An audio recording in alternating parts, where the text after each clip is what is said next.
Vamos a hablar de Napoleón y sus primeros tiempos con Josefina, incluido el día del casorio. Ajá. Así que empecemos ya. Nos instalamos ese día, el día del casorio, el 9 de marzo de 1796.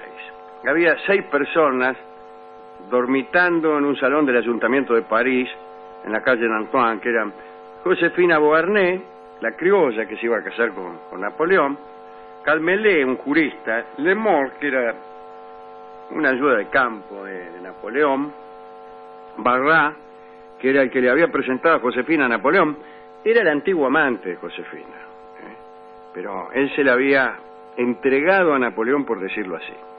Y también estaba el encargado del registro civil, un señor Lacombe, y estaban ahí medio apolillando, esperando, porque Napoleón no aparecía. Llovía cántaros, ¿no? Napoleón todavía estaba en los comienzos de su camino, o sea, que no era emperador, ni primer cónsul, ni nada. Josefina estaba medio preocupada, ya que le parecía que Napoleón se había olvidado del asunto. Pero ahí estaba Barras, que le decía, quédate tranquila, que ya va a venir.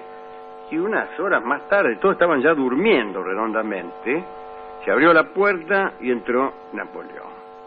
Y se dirigió corriendo a al encargado del registro civil y lo despertó. Vamos, señor, despiértese y casénos. Y la ceremonia duró 5 minutos. Napoleón dijo hasta mañana y después se fue con Josefina, se subieron a un coche y fueron ahí, a no sé qué calle donde los novios iban a pasar la noche de boda. Un matrimonio que para Napoleón era un buen negocio, porque casándose con la viuda, Josefina Beauharnais, entraba en cierto modo a la sociedad francesa. Además, Napoleón creía que la fortuna de Josefina era enorme, aunque en realidad no era así. Bueno, una vez en el aposento nupcial, Napoleón desnudó a su esposa, decidió a someterla a deliciosos ultrajes. Pero cuando se metió en la catrera, se dio cuenta de que el pequeño perro de Josefina estaba apolillando entre las cobijas. Qué momento. Entonces, bueno, agarró al perro como para revolearlo, pero Josefina lo frenó y le dijo, por favor, mi general, no le hagas daño, mira con qué buenos ojos te mira este perro. En realidad a Napoleón le gustaba que cada cosa estuviera en su lugar, los hombres en la guerra, los amantes en la cama y los perros en la cucha. Pero igualmente aflojó, se metió en la cama con el perro y Josefina. Muy bien, empezó a acariciar a su esposa, el perro se puso un poco nervioso, se puso a ladrar, y mientras iba acariciando a la mina, Bonaparte trataba de calmar al perrito con frases amables, pero nada. Al final le encajó una patada al perro, porque ya estaba podrido, ¿no? Y después siguió con su asunto. Pero cuando estaba en lo mejor del caso, Bonaparte dio un grito. Josefina creyó que había logrado hacer feliz a su flamante esposo, pero se equivocaba. El perro le había clavado los dientes en la nalga izquierda al futuro vencedor de Austerlitz. Qué precisión del cronista. Ya después de este asunto, fue imposible para la pareja seguir con su amor, y así terminó la noche de bodas de Napoleón. 2 días después, el 11 de marzo, Napoleón abandonó París para ir a posicionarse en la comandancia del ejército italiano en Niza. Camino a Niza, recibió una carta de un antiguo amante, nada menos que Desirée Clarice, la de la película. Una pequeña marsellesa con la que se había comprometido unos meses atrás. Naturalmente se trataba de una carta agresiva y acusadora. Era la carta de una mujer despechada diciendo todas esas cosas que una mujer dice cuando un general les promete que se casará con ella y al final se casa con otra. Bueno, Napoleón estaba muy enamorado de Josefina, pero aquella carta le produjo muchos remordimientos y quiso reparar un poco su culpa y le mandó a la muchacha Desirée una fortuna. Después, anoto, Desirée sería reina de Suecia, porque no solo le dio una fortuna a Napoleón, sino también un marido, un señor Bernard Rodot, que además lo odiaba a Napoleón, y que se convirtió en rey de Suecia.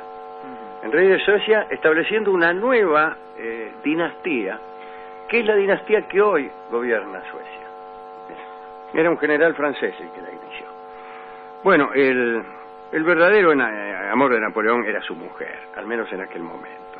Llevaba siempre un retrato encima, un retrato que le mostraba a todo el mundo, y cuando estaba allá en Niza le mandaba una carta por día, cartas que eran cada vez más apasionadas, qué sé yo, te voy a matar.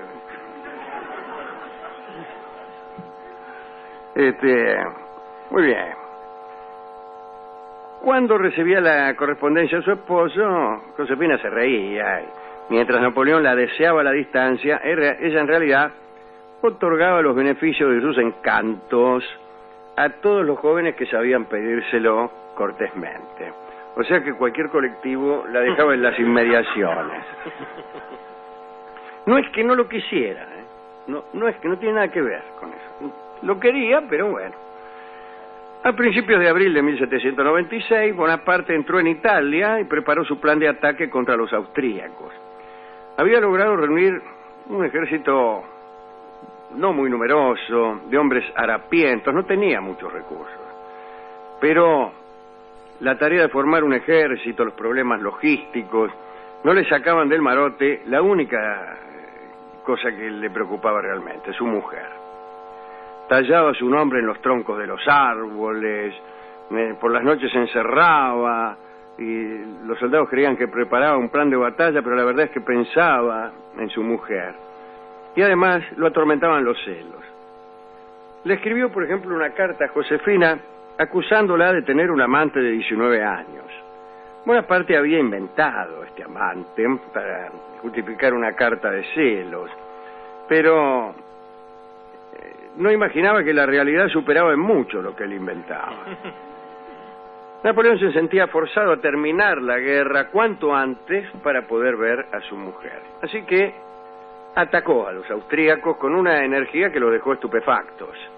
Y en 15 días logró 6 victorias, tomó 21 banderas, incontables botines de guerra, todo porque estaba apurado. Orgulloso, decidió mostrar entonces toda su potencia a Josefina. Le mandó cartas invitándola a Italia, pero ella no quería abandonar el glamour de París. Además tenía un joven amante llamado Hippolyte Charles, que le daba demasiado placer como para pensar en abandonarlo. Durante semanas Napoleón le rogó que se reuniera con él, pero la mina nada. A finales de mayo, Bonaparte envió a Murat, uno de sus más famosos mariscales, posteriormente, en ese momento no sería mariscal, Murat, con un mensaje, y el resultado no fue el esperado, porque Josefina tomó a Murat por amante. Entonces Napoleón siguió con sus cartas y a Josefina se le ocurrió decirle que esperaba un hijo. Lo mandó a Murat con la noticia. Napoleón se puso contento, pero desconfió un poco y le escribió lo siguiente: ¿será posible que no pueda tener la felicidad de verte con tu pequeño vientre? Escribe diciendo que has cambiado. Tu carta es breve, triste y la escritura temblorosa. ¿Qué tienes? Bueno, dice: yo estoy celoso, le dijo Napoleón, pero antes de verte melancólica, creo que preferiría darte yo mismo un amante. Esta carta emocionó a Josefina y decidió dirigirse hacia Italia al encuentro de su marido. Pero había 2 problemas. En realidad no estaba verdaderamente embarazada y además no quería desprenderse de su amante. Así que se lo llevó con ella. Iban en el coche Hippolyte, Barras, Junot, que después fue otro de los mariscales de Napoleón, Luisa Compan, que era una camarera, y José Bonaparte, el hermano de Napoleón, que sería posteriormente rey de España, como saben ustedes, Pepe Botella.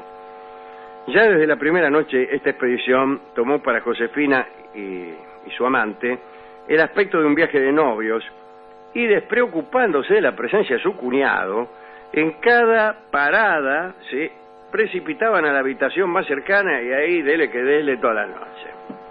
Mientras tanto, Napoleón en Milán rechazaba a todas las italianas que intentaban seducirlo. Él decía: no, que sé yo, ahí viene mi mujer. después no haría eso. Ah, Pero en aquel entonces sí, rechazó incluso ser amante de la Grazzini, célebre cantante, y una de las mujeres más codiciadas de la época. El 9 de julio de 1796 llegaron al Palacio Cervedonia en Milán Josefina y toda la cría. Hicieron ahí una entrada triunfal, ¿no? Napoleón estaba en Verona, llegó 4 días después. Cuando Napoleón llegó a Milán organizó una gran fiesta bienvenida para su esposa.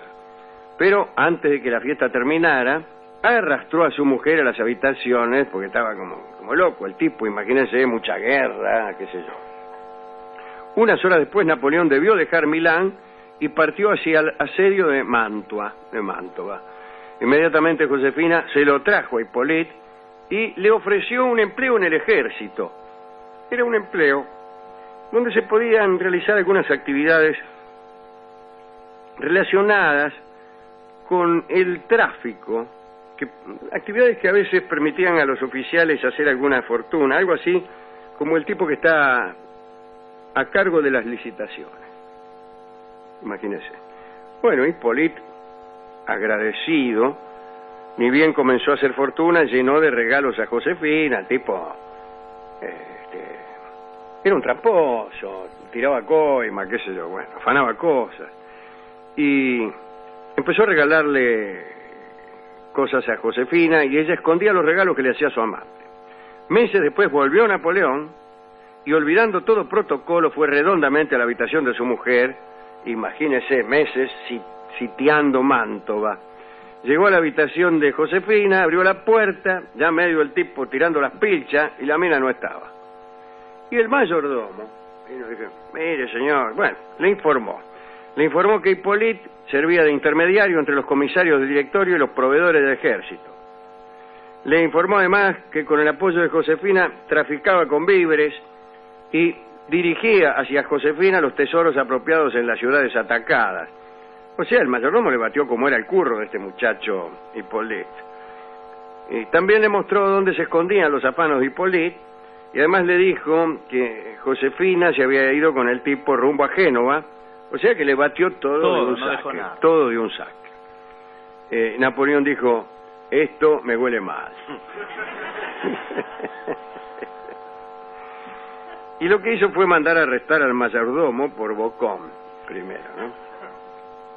Josefina volvió a Milán y Napoleón le dijo: mira, mañana tu amigo Hippolyte va a pasar por un consejo de guerra y al mediodía será fusilado. Josefina empezó a llorar, rogó por la vida de su amante, le juró a Napoleón que si Hippolyte era absuelto nunca más lo vería, y Napoleón no podía negarle nada, era muy sensible a los ruegos femeninos, y accedió. Al día siguiente Hippolyte Charles abandonaba Milán rumbo a París, y 8 días después Josefina regresó a Francia y todo volvió a repetirse. Bonaparte fue informado de que Josefina se había reencontrado con el niato. Entonces Napoleón abandonó sus campañas y, furioso, volvió a París al encuentro de su mujer. Rompió todo lo que encontró en la habitación. ¿Qué sé yo? ¿Qué se piensan aquí? Josefina le escribió inmediatamente a Hippolyte para ponerlo en guardia. Y la carta terminaba así: no lograrán jamás separarme de ti, mi Hippolyte. Mi último suspiro será para ti. Mañana nos encontraremos. Tras enviar esta carta, Josefina corrió al encuentro de Bonaparte, al que cubrió de caricias y de besos, de cuyo afecto y efecto estaba segura. Sin embargo, el último suspiro de Josefina no sería para Hippolyte. Y en realidad, si bien lo engañó muchas veces a Napoleón, quien iba a tener los últimos sufrimientos amorosos en esa pareja iba a ser justamente Josefina. Ella lo quiso siempre y lo lloró, y el que la abandonó finalmente fue él. Lindo recuerdo de este episodio con Hippolyte, y también del episodio de la lluvia del registro civil. Las cosas cambiaron mucho luego, pero este fue el comienzo de aquel matrimonio entre Napoleón y Josefina. Josefina era muy morocha, era americana, era criolla, era mayor que Napoleón, era atractiva, pero tenía una dentadura horripilante, tenía todos los dientes podridos, para decirlo de una vez.